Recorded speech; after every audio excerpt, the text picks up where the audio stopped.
Hello everyone, welcome to AWS Tutorials. In AWS Tutorials, we provide workshops and exercises to learn about AWS services. These workshops and exercises are published to our website aws-dojo.com. Today, I'm going to talk about how you can share state between Glue jobs in a Glue workflow. So let's get started.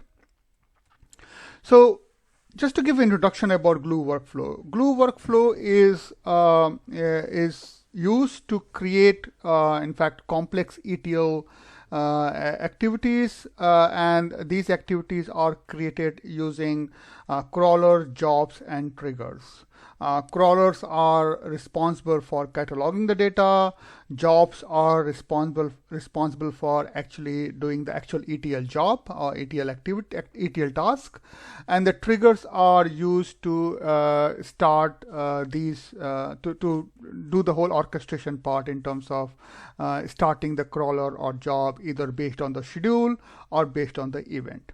So primarily you use Glue Workflow to orchestrate your multiple crawlers, jobs, and triggers in order to create a complex ETL pipeline or activities. And I have a separate video about Glue Workflow. If you're not aware how it works, you might want to look for that video in my channel, and that will give you a good introduction about how Glue Workflow works. And it also has one exercise to get hands-on about Glue Workflow. Okay, so when you are working with such Glue Workflow, there is a need where your jobs need to share the state. So consider this kind of like 4 jobs orchestrated within a workflow. When these jobs execute in workflow, there are scenarios where one Glue job will like to write some output, some state, which other Glue job will like to use in its business logic. And that could be as simple as say one job is writing S3 location where it has written the file. Suppose your S3 location is created dynamically, and you want that output to be shared by the other Glue job, so that other Glue job can take care of, can come to know about that location and can do the rest of the processing.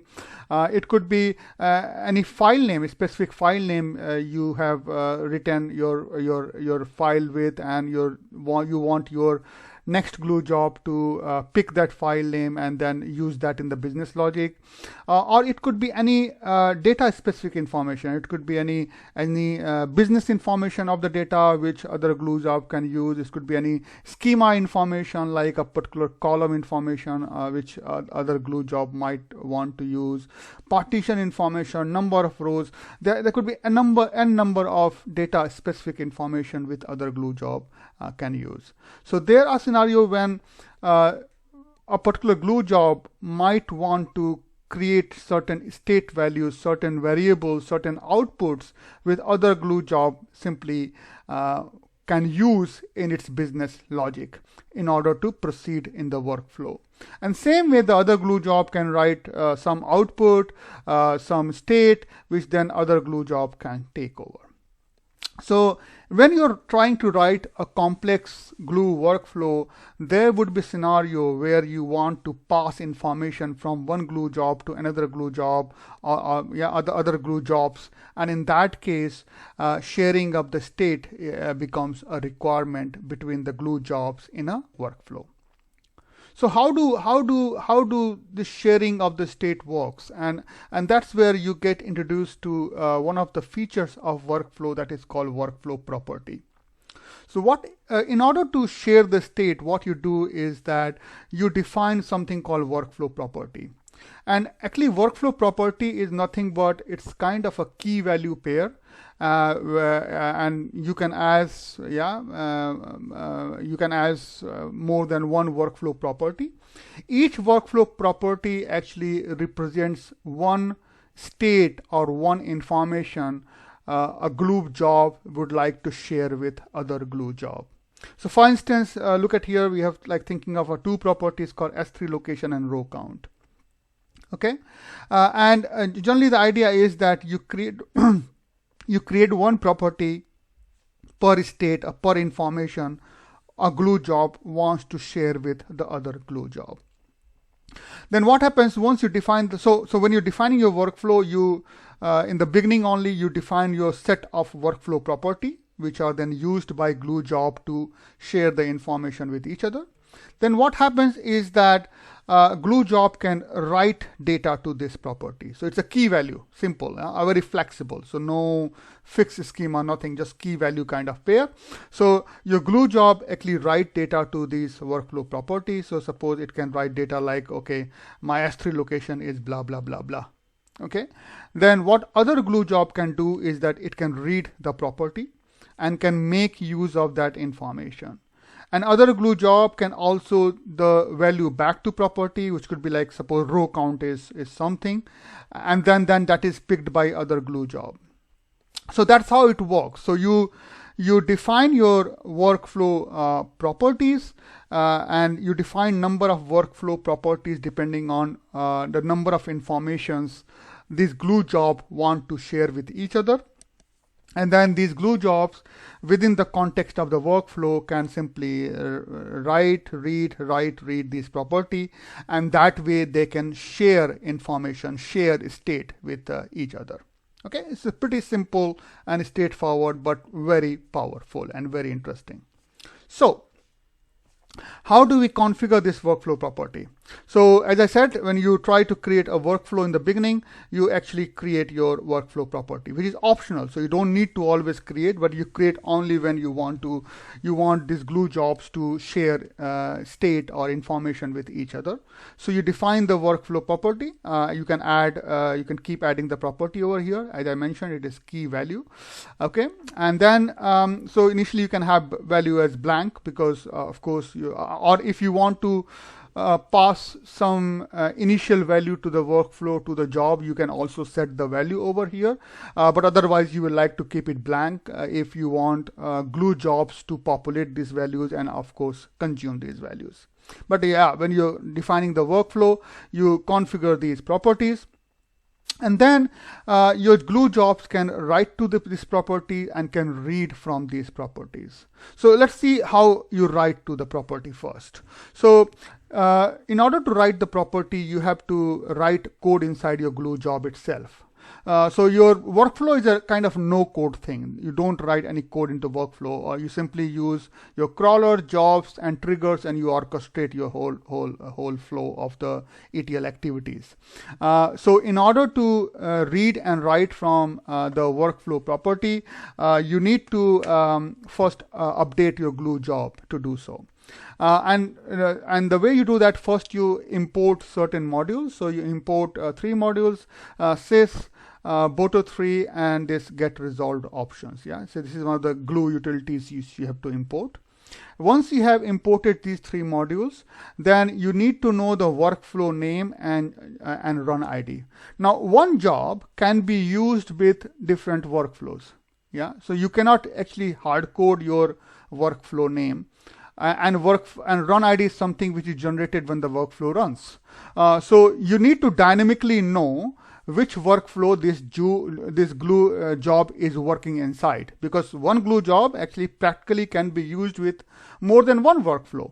So first step is to use these modules to fetch the workflow name. So which workflow you are this job is running with, and the workflow runtime ID. And it's pretty straightforward. You create a glue client, then you create an argument with the get resolved option, where you simply say I want to get the system arguments and two values you are interested in is the workflow name and workflow run ID, and you simply fetch these 2 things. So once you use these get resolved options to fetch the workflow name and workflow runtime ID, now job knows that which workflow it is associated with, what is the workflow name, and what is the workflow execution ID or run ID. Now all it has to do is simply write the property value. So what it does, that it simply creates an array of workflow params. So it will simply pass your key here. So for instance, S3 location, then your value over here, then key here, which is row count, and value over here. And then you use this glue client you created earlier to simply put workflow run properties. And you simply provide this workflow name, run ID, and then run properties. So what this last part will do, it will populate these two workflow properties with the value you are passing. And that's how the glue job will write the value to this workflow property. Now these values are populated, and other glue jobs can read these values, can also update these values, or create new workflow or update new workflow properties. So let's see how do you read from the workflow properties. Again, the first three steps are the same. So as I mentioned earlier, in order to read and write to workflow properties, the code changes has to be made into the glue job itself. So you make change to the code. For reading also, you write code inside the glue job. You import these three modules, then you try to fetch and you fetch the workflow name and run ID. And now, since I know the workflow name and run ID, now I can simply go and read the workflow property values. So you can see here that we use this get workflow run property method with the glue client, passing the workflow name and run ID as parameters to get this array of run properties, which is key value, and then we simply pass the key over here and get the value of these properties. So that's how you read the properties of the workflow. And it is very sleek and powerful, guys. You can in fact put some of these initial code into a common library as well, and then reference that library inside glue job in order to optimize your code and enhance your code reusability. Okay, so that was pretty much how your workflow property works. So now what are we building today is pretty straightforward. So we'll create two glue jobs, and then first glue job will start ad hoc. Then this glue job will write some output. It writes an folder location and file name where it's writing the output. And the second glue job will read that data from the workflow properties, read that state from the workflow properties, and will do the remaining part of the processing of the for the ETL activity. In order to make this exercise work, actually we have created a hands-on exercise and uploaded to our website aws-dojo.com. Now I'm going to walk you through the steps of the exercise and post that. Actually, I'll describe how this whole exercise works, and then post that you can run this exercise by your own to get an hands-on experience of using workflow properties to manage or to share state between glue jobs in a workflow. So let's jump onto the exercise. So this is the exercise. It's published to our website aws-dojo.com. So let me walk you through the steps. So first step is pretty straightforward. You need to have an AWS account in order to do this exercise. And if you don't have an AWS account, you might want to use this link to create one. Then we try to create some source data. So we have a customers.csv sample file which you can download from this link over here. This is how the file look like. So this is like customer ID, customer name, email, and so on, and the other fields there. So what we are doing is that we are creating a folder, a bucket inside S3 first, and then we create 4 folders. So we have in folder where our source file, this customers.csv file lives, and then there's a glue job which will read this file from in and write it to out1. And then second glue job will read file from the out1 and will simply write it to out2. And then a script folder is used to store the custom script we are writing for these glue jobs. So we once you have got this folder structure in place, you go to the in folder and you upload this customers.csv file into this in folder. Okay, so your S3 bucket is ready, your source data is ready. So before we start working on the Glue job, we need to create an IAM role which provides Glue job access to other AWS services. So we create a role for the Glue. So we go to the IAM management console. We say we want to create a new role. Then you select Glue as a service for which you want to create the role. To keep things simple, we simply provide power user access to this role, and then we give this role a name, and then we create the role or save the role. So this is the role which Glue job is going to use. So we are going to create two Glue job, and first Glue job will simply read this customers.csv file from the in folder, and then we'll write this as a customers1.csv file in the out1 folder. And then the second job will actually read this customers1.csv from the out1 folder, and will write it as a customers2.csv as a out2 folder.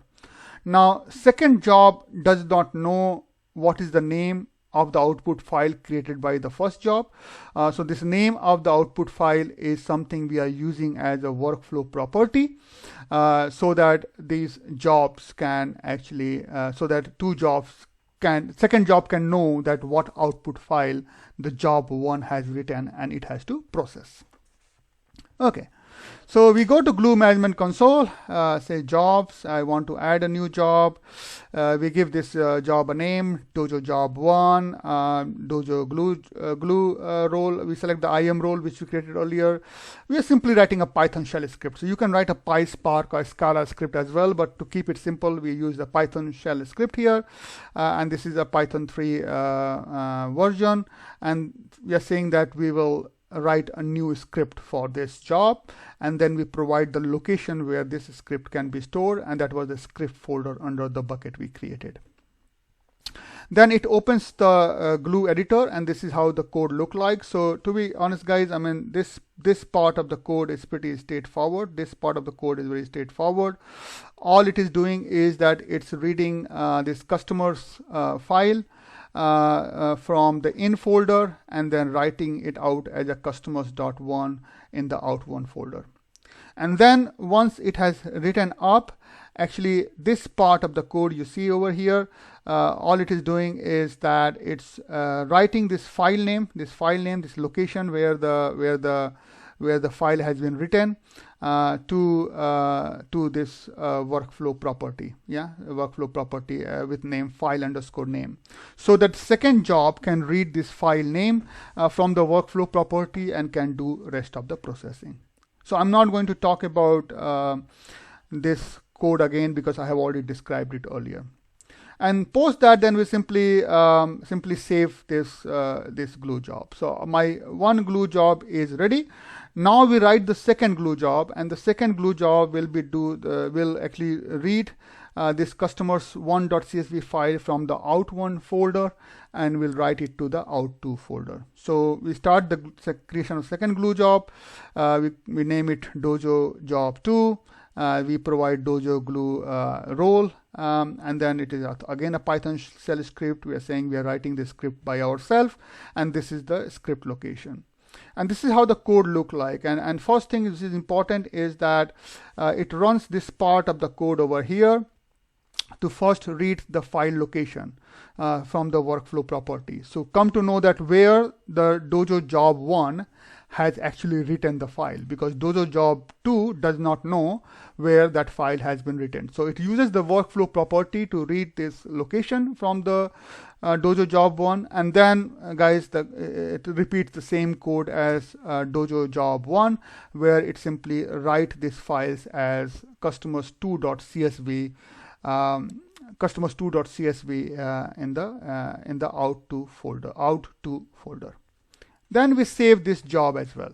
Now our job is ready. Now we need to orchestrate it using the workflow. So we move on to the next step where we configure the workflow. So in the Glue Management Console, we say we want to add a new workflow. We give this workflow a name, and then we have to add workflow property here, which is optional, but in this case we have to add because the Glue Job 2 is expecting this file name to be provided by the workflow property. So we simply add this file underscore name as a property here. This is the same property which these jobs are actually populating and also reading from. So we create this workflow property and then it opens the blank workflow. And now at this point of time, all we have to do is simply orchestrate our two glue jobs. So first we add a trigger and we say it is an on-demand trigger because we are going to run this workflow manually. So we add this on-demand trigger, then say, okay, what task this trigger will do, and so for that we click on this add node, and in this we are saying that we want to start the glue job 1 by this trigger. So you add the glue job 1, which will be started by the first trigger, which is on demand based trigger. Then we want to add another trigger. So we click on add trigger method and it says, okay, fine. But this add trigger method is something which will execute the other job, but only when my job 1 has finished. So we are simply going to add a new, so we add this new trigger and we are configuring it and we're saying it is an event based because we want to start this trigger on the finishing of the job 1, and it has to look for one of the previous events. So once we have done that, once you have added the second trigger, then we need to tell, okay, what job or crawler this should watch in order to start the execution. So we simply click on add job crawler to watch for the trigger 2, and in that case we are saying that once job 1 has succeeded, then you start. So we are basically telling trigger 2 that you start only when you have finished the job. Job 1 has finished the execution. Again, guys, if you don't understand what I'm talking about, that means you don't understand how Glue Workflow works. So I have another tutorial in my YouTube channel which you can use to learn about Glue Workflow. So I will recommend that you do that tutorial first, and there is a hands-on exercise over there, and then you come back to this exercise and then you can completely relate what I'm talking about. So having said this, then my job trigger 2 is configured. Now we need to tell job 2 trigger that what to do, and basically it has to start the glue job 2. So we click on the add node over here and we are saying that you start the glue job 2. And that makes this whole flow complete, where my job 1 is triggered on demand manually, which starts the glue job 1, which will and then that will, when that finishes, my job 2 trigger will invoke the job 2. Simple. Once my workflow is created, we simply select the workflow and say we want to run the workflow. The workflow execution will start, and you wait till the status of the workflow changes to completed. Once it changes to completed, you can see the output. So if you go to, for instance, out1 folder, you can see customers1.csv, which is written by the glue job 1. Okay. And then if you go to out2 folder, you can do customers2.csv, which is written by the glue job 2. And keep in mind, guys, in this case, glue job 2 is actually coming to know about customers1.csv file by reading a value from the workflow property. So it's an example of how two glue jobs share the state. Now the next step is to go and clean up the resources so that you don't incur any cost post this exercise. So that was all about this topic, where you learn how to configure more than one workflow in a glue job in such a way that they can share information with each other, state information with each other, in order to orchestrate the ETL activities. Hope you like this video. And if you like, please click on the like button. Please subscribe to my channel. There are many other such exercises and workshops which you can use to learn about AWS services. So please do visit our website aws-dojo.com to learn about these workshops and exercises. We always look forward to your feedback, and if you have any feedback which we related to new content or any improvement we should make or any tips and trips, yeah, please do share with us, because we look forward to your feedback to improve our content, to create new content. So I look forward to what you say. You can provide feedback either in the comment section of the YouTube channel, or you can also click on this contact us tab over here to provide the feedback. Okay, so I promise to come back again with another such tutorials in next couple of days. In the meantime, please stay safe and have a nice day. Bye bye.